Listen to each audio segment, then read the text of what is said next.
بسم اللہ الرحمن الرحیم. ہم یہاں سے آگے جو ہے وہ ایک پریزنٹیشن ڈسکس کریں گے آج، لیکن یہ پریزنٹیشن بیسیکلی ریپلیکیشن ہے. یہ پریزنٹ پہلی دفعہ کی گئی تھی سیکنڈ فقہی سیمینار میں، یعنی دوسرے فقہی سیمینار میں، جو کہ اسلامک فقہ اکیڈمی پاکستان نے 16 دسمبر 2016 کو فاران کلب کراچی میں منعقد کیا تھا. تو 2016 میں یہ پہلی دفعہ پریزنٹ کی گئی تھی، لیکن آج کی اس نشست کے لحاظ سے یہ ایک مفید ثابت ہو سکتی ہے انشاءاللہ. تو اس کو جو ہے وہ ہم بہتر انداز میں دوبارہ سنتے ہیں اور ریکارڈ کرتے ہیں تاکہ بعد میں بھی کام آ سکے انشاءاللہ. تو اس کا عنوان ہے پاکستان میں اسلامی بینکاری، اسلامک بینکنگ ان پاکستان. تو یہ میں نے پریزنٹ کی تھی، اس وقت میں شریعہ آفیسر تھا بینک اسلامی پاکستان میں. اب جو ہے ایکس شریعہ آفیسر آپ کہہ لیں. جامعہ دارالسلام گزری کراچی سے پڑھنے کا اتفاق ہوا. 2010 میں وہاں سے فراغت ہوئی، 2012 میں وہیں سے تخصص کیا، اور اس ٹائم پہ MBA فائنینس اور سپلائی چین تھا. اب فی الحال PhD مینجمنٹ سائنس چل رہی ہے. تو اس پریزنٹیشن کی جو بیسک چیزیں تھیں، the concept and need of banking. سب سے پہلی بات کہ بینک کا کانسیپٹ کیا ہے اور اس کی ضرورت کیا ہے. کیا ضرورت ہے کہ ہم بینک کی طرف جائیں؟ ہم بغیر بینک کے کام چلا لیتے ہیں، کیوں ہم بینک کے چکروں میں پڑ رہے ہیں؟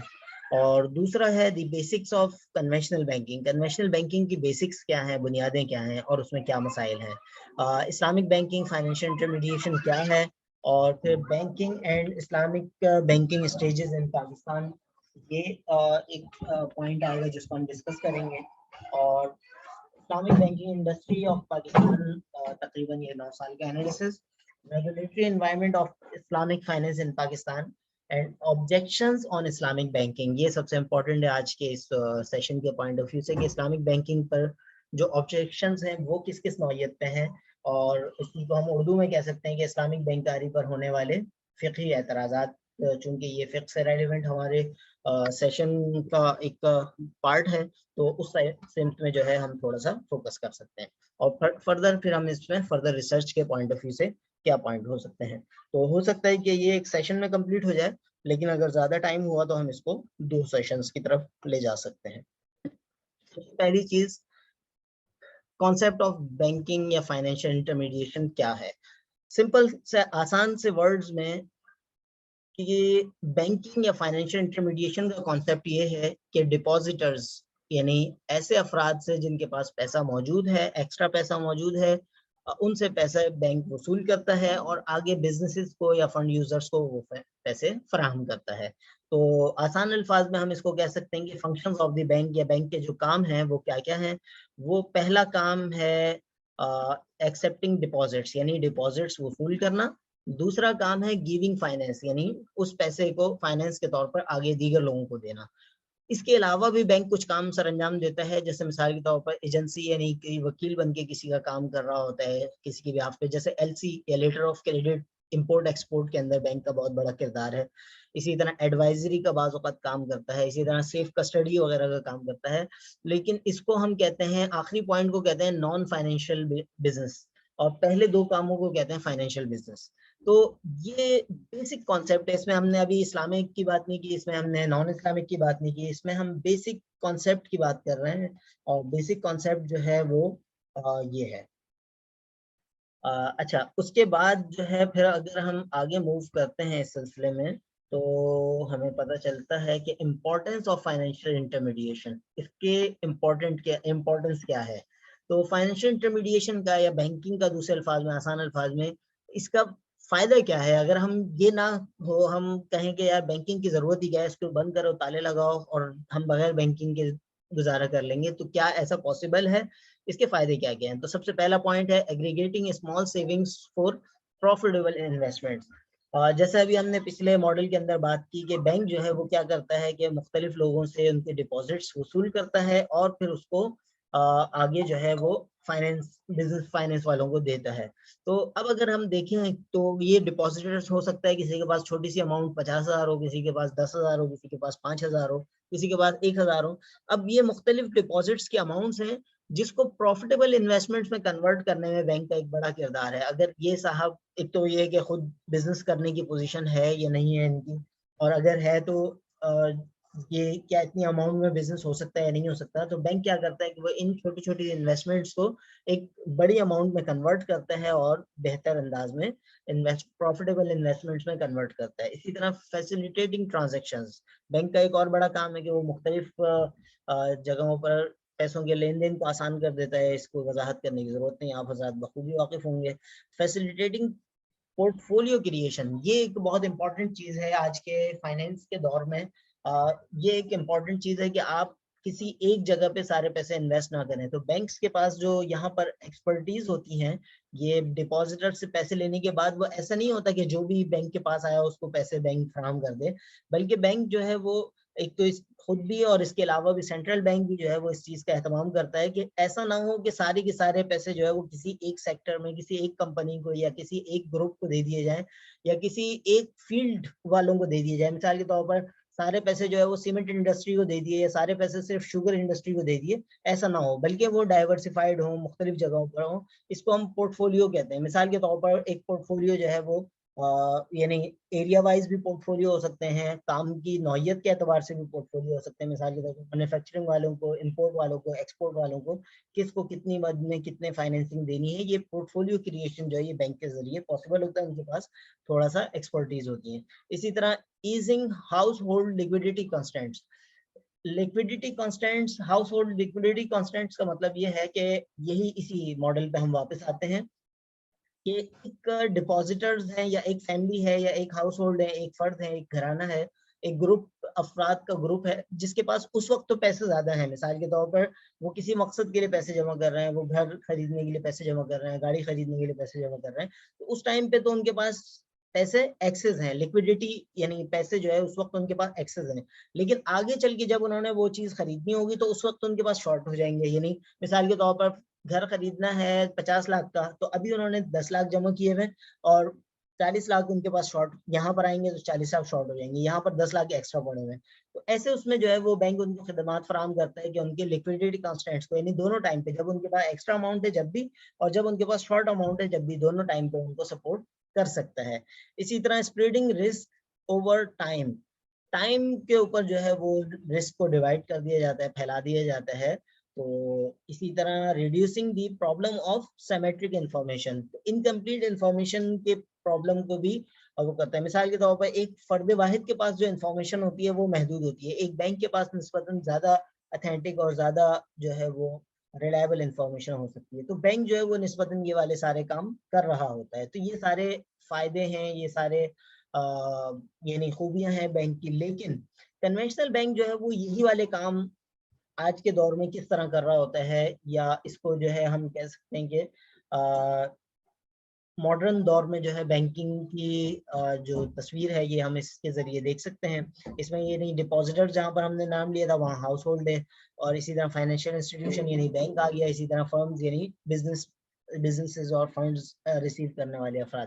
تو بینک جو ہے وہ نہ صرف وہی ڈپازیٹرس والوں کی پرائیویٹ سیونگز کو اپنے پاس محفوظ رکھ رہا ہے اور آگے انویسٹمنٹس کر رہا ہے، بلکہ وہ گورنمنٹ کو بھی سپورٹ کر رہا ہے. اس کے علاوہ جو ہے وہ ریسٹ آف دی ورلڈ یعنی امپورٹ ایکسپورٹ میں بھی سپورٹ کر رہا ہے.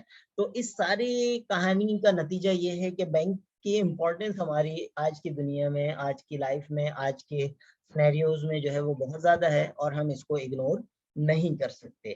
لیکن یہ کام جو ہے وہ اگر اسلامک یہ کام اگر ایک ایسی چیز پر ہو رہا ہو، ایک ایسے معاملے پر ہو رہا ہو جو کہ جائز نہ ہو، تو وہ جو ہے ایک مسلمان کے شایع نشان نہیں ہو سکتا. تو اس میں اب جیسے وہی ماڈل جو پہلا والا تھا، ڈپازیٹرز یعنی سیورز جو ہے وہ ان سے ڈپازٹس ایک کنونشنل بینک اس طرح وصول کرتا ہے کہ وہ ڈپازٹس ان سے لون کی صورت میں ریسیو کرتا ہے اور آگے فراہم کرتا ہے لون کی صورت میں. اور اس کے مقابلے میں یعنی ہم اس کو لون یعنی قرض کہتے کیوں ہیں؟ قرض کی تعریف کیا ہے کہ گارنٹیڈ پرنسپل، یعنی بینک جب ان کو واپس دے گا تو ایز اٹ از ان کی اوریجنل اماؤنٹ بھی واپس کرنے پہ کا پابند ہوگا. یعنی جب یہ لوگ واپس مانگیں گے بھائی ہمارے 1 لاکھ روپے جو ہم نے جمع کرائے تھے وہ واپس دو، اور ہمارے، اور اس کے اوپر جب ایز اٹ از اماؤنٹ واپس کرنے پر بینک پابند ہے, بائی لا پابند ہے, تو بینک جو ہے وہ پابند ہونے کے بعد جب اس پر کوئی بھی ایکسس اماؤنٹ دے گا, اضافی اماؤنٹ دے گا, تو وہ پھر سود ہوگا. کل قرض جرمن فاضل فہو ربا والے فارمولے کے تحت. اسی طرح فائنینسنگ سائٹ پر بھی, یعنی ہم اس کو ڈپازٹ سائٹ کہتے ہیں اور اس کو فائنینسنگ سائٹ کہتے ہیں. دونوں سائٹس پہ کنوینشنل بینک جو ہے وہ بیس پر کام کر رہا ہوتا ہے, یعنی پیسے وصول کر رہا ہوتا ہے اور آگے پھر پیسے فراہم کر رہا ہوتا ہے, اور اس پہ قرض کے اوپر اضافہ جو ہے وہ سود کی صورت میں لے اور دے رہا ہوتا ہے. اب اسلامک بینکنگ اس سینیریو میں کس طرح کام کر رہی ہوتی ہے, اگر آپ غور کریں تو بیسیکلی یہ سب سے پہلا جو ماڈل ہم نے ڈسکس کیا تھا, سب سے پہلا ماڈل جس کے اندر جو ہے ڈپازیٹرز بینک کے پاس پیسے جمع کرا رہے ہیں, بینک فائنینس فنڈس یوزرز کو اور بزنسز کو پیسے دے رہے ہیں, لیکن وہی وہ فنڈز کی چینلائزنگ کی یا یہ جو پیسے دینے دینے کی بنیادیں کیا ہیں, وہی اس کو صحیح یا غلط بناتی ہیں. کنونشنل بینکنگ میں ہم نے دیکھا کہ یہ قرض اور اس کے اوپر سود کے حساب سے, تو ہم نے کہا یہ غلط ہے. لیکن یہ جو ہے, یہ والا ماڈل میرا اپنا ڈیولپ کرتا ہے, جو کہ بینک اسلامی کی یعنی امپلائمنٹ کے زمانے میں کیا گیا تھا. تو یہ اسلامک بینکنگ ان ویو, یہ ایک ماڈل ڈیولپ کیا تھا الحمدللہ. اور اس کے اندر ہم نے اسلامک بینکنگ کی جو ایک پیچیدہ ہونے کی شکایت کی جاتی ہے, عام طور پر لوگ کہتے ہیں کہ اسلامک بینکنگ بہت پیچیدہ ہے, وہ سمجھنا مشکل ہے, ایک دن میں یا چند دنوں میں اس کو سمجھنا مشکل ہے. وہ ہم ان کو یہ کہا کرتے تھے کہ اپنے ٹریننگز کے دوران کہ آپ یہ ایک پکچر سمجھ لیں, یہ ایک تصویر سمجھ لیں, یہ ایک ماڈل سمجھ لیں, تو آپ اسلامک بینکنگ کا جو ہے بنیادی خلاصہ سمجھ جائیں گے. اور اس کے بعد جو ہے پھر آپ اس کی تفصیلات جانتے ہیں, تفصیلات کے لیے تو زندگی بھی کم ہے, لیکن بنیادی خاکہ جو ہے سمجھنے کے لیے یہ ایک پکچر کافی ہے. اور اس میں اکنالج کروں گا مفتی ارشاد احمد اعجاز صاحب کو کہ ان کی یہ خاص طور پہ یہ جو 4 پوائنٹس ہیں, یہ ان کی طرف سے بتائے گئے پوائنٹس ہیں, تو اس کو جو ہے پھر ہم نے کیا. تو اس تصویر کی مدد سے ہم جان سکتے ہیں کہ اسلامک بینکنگ جو ہے وہ جب ڈپازٹ وصول کر رہی ہوتی ہے تو دو میں سے کوئی ایک صورت ہوگی. اسلامک بینک کا ڈپازیٹر اگر چاہتا ہے کہ اس کی اماؤنٹ اس پہ اس کو کوئی اضافی اماؤنٹ بھی ملے, کوئی پیسے بھی اضافی ملے, کوئی پروفٹ ملے, تو اس کو اپنی اضافی اماؤنٹ, اپنی جو انویسٹمنٹ ہے اس کے حوالے سے نقصان کے امکان کو برداشت کرنا ہوگا. نقصان کے امکان کا مطلب یہ ہے کہ بائی لا جو ایگریمنٹس ہوں گے اس کے اندر یہ بات شامل ہوگی کہ یہ فلانے کانٹریکٹ پہ, جیسے مضاربہ پہ یا مشارکہ پہ, اور اگر خدا نخواستہ اگر لاس ہوا تو اسلامک بینک اس کو لاس پاس آن کر سکتا ہے.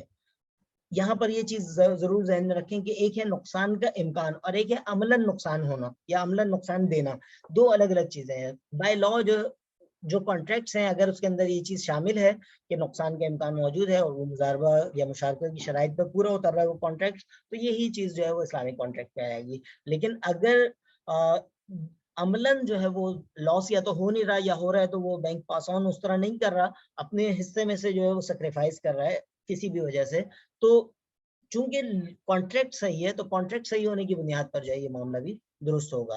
تو اسی طرح جو ہے وہ نان ریمونریٹو ڈپازٹس, بعض لوگ ایسے ہوتے ہیں کہ وہ کہتے ہیں نہیں, ہمیں جو ہے اپنے جو انویسٹمنٹ ہے, اپنی جو اماؤنٹ ہے اس پہ نقصان کا امکان بھی برداشت نہیں ہے, ہمیں ہماری اماؤنٹ ایز اٹ از واپس چاہیے. تو اماؤنٹ ایز اٹ از واپس چاہیے کا مطلب سمپل سا شریعہ پوائنٹ آف ویو سے قرض ہو جاتا ہے. یعنی جب آپ کو آپ کی اماؤنٹ ایز اٹ از واپس چاہیے, یعنی گارنٹیڈ پرنسپل آپ چاہ رہے ہیں, تو گارنٹیڈ پرنسپل کا مطلب ہے قرض.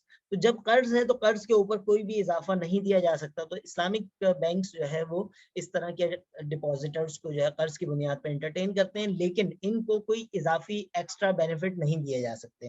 ان کو کوئی ایسا بینیفٹ دیا جا سکتا ہے جو سارے اکاؤنٹ ہولڈر کے لیے فری ہو. مثال کے طور پر بعض بینکوں نے جو ہے وہ چیک بک فری کی ہوئے, خواہ وہ سیونگ اکاؤنٹ ہو, خواہ وہ یعنی قرض کی بنیاد پر ہو, خواہ وہ مضاربہ کی بنیاد پر ہو, تمام اکاؤنٹ ہولڈرز کے لیے جو ہے وہ فری آف کاسٹ ہے. تو ایسا کوئی بینیفٹ تو دیا جا سکتا ہے, لیکن خاص کوئی ایسا بینیفٹ جو صرف قرض بیس اکاؤنٹ والوں کو دیا جائے تو یہ چیز جو ہے یہ جائز نہیں ہوگی. تو یہ دو طرح کے ڈپازٹس, یعنی بہت سارے ڈپازٹس ہو سکتے ہیں, اس میں سے ایک شریعہ پوائنٹ آف ویو سے دو بڑی کیٹیگریز میں ہم کر سکتے ہیں, مضاربہ یا مشارکہ بیس اکاؤنٹ اور قرض بیس اکاؤنٹ. دوسری طرف جب بینک کے پاس پیسے آ گئے تو بینک اس کو جو ہو آگے پیسے فراہم کرے گا, وہ چار میں سے ایک بڑا طریقہ اختیار کرے گا, یا تو وہ ہم پارٹنرشپ کی بیس پر, اور یہ صرف بینک نہیں ہے, ہم میں سے ہر ایک جب بھی کوئی بزنس کر رہے ہوں یا جب بھی آگے کسی سے کوئی معاملہ کر رہے ہوں, تو ہم چار طرح سے کام کر سکتے ہیں. یا تو پارٹنرشپ کر سکتے ہیں, یا رینٹ کی بنیاد پہ کام کر سکتے ہیں, یا خرید و فروخت کی بنیاد پہ, یا دیگر سروسز فراہم کر کے کام کیے جا سکتے ہیں. تو سب سے پہلے پارٹنرشپ، یعنی پارٹنرشپ کے اندر دو طرح کے موڈ آف فائنینس ہیں. پہلا ہے مزاربہ. مزاربہ میں یہ ہے کہ ایک پارٹنر انویسٹ کرتا ہے اور دوسرا پارٹنر جو ہے وہ اس کی بیس پہ بزنس کر رہا ہوتا ہے. پہلے کو رب المال کہتے ہیں یعنی انویسٹر، اور دوسرے کو مضارب کہتے ہیں یعنی ورکر. تو یہ ورکر کیپٹل پارٹنرشپ ہم آسان الفاظ میں اس کو مزاربہ کو کہہ سکتے ہیں. اسی طرح مشارکہ، جس کو ہم نارمل بزنس پارٹنرشپ سمجھتے ہیں، یہ مشارکہ کہلاتی ہے اسلامک ٹرم میں. اس کی تھوڑی سی مزید تفصیلات ہیں، وہ فردر تفصیلی ویڈیوز کے اندر ہم سیشنز کے اندر دیکھ سکتے ہیں. تیسرا یعنی موڈ آف فائنینس پارٹنرشپ کے بعد جو دوسرا ہے وہ ہے rent base mode of finance. وہ ہے یعنی کوئی چیز خرید کر کرائے پر دینا. یہاں پر لیز کے یعنی رینٹ کے، اجارہ کے احکام لاگو ہوں گے، یعنی کوئی چیز کرایہ داری پر دینا. تیسری جو بڑا طریقہ ہے جس کے ذریعے ہم کما سکتے ہیں وہ ہے ٹریڈ، یعنی تجارت کی بنیاد پہ. تو تجارت کی بنیاد پہ یا تو ہم جو چیز خرید کے بیچ رہے ہیں وہ اس میں اپنا پروفٹ ڈسکلوز کر رہے ہوں گے. مثال کے طور پر یہ چیز میں نے 100 روپے کی خریدی ہے اور 110 کی بیچ رہا ہوں، اور بتا کے بیچ رہا ہوں کہ یہ 10 روپے میرا پروفٹ ہے، تو یہ مرابحہ کہلائے گا. لیکن اگر میں نہیں بتا رہا، جیسے کہ نارمل لائف میں ہم خرید و فروخت کرتے وقت نہیں بتا رہے ہوتے کہ ہماری یہ چیز جو ہے وہ کتنے کی خریدی کتنے کی بیچ رہے ہیں، تو یہ مساومہ کہلائے گی، اور عام جس کو آپ نارمل سیل کہہ سکتے ہیں. استثنا جو ہے یہ مینوفیکچرنگ کا کوئی آرڈر دینا، اور سلم جو ہے یہ پچھلے ہفتے ہم نے پڑھا تھا کہ سلم جو ہے وہ ایک ایسی سیل ٹرانزیکشن ہے جس میں آپ ایڈوانس پیمنٹ دے رہے ہوتے ہیں، اور جو مبیع ہے، جو سبجیکٹ میٹر ہے، وہ آپ کو فیوچر میں مل رہا ہوتا ہے. تو اس کو فیوچر سیل کسی معنوں میں کہہ سکتے ہیں.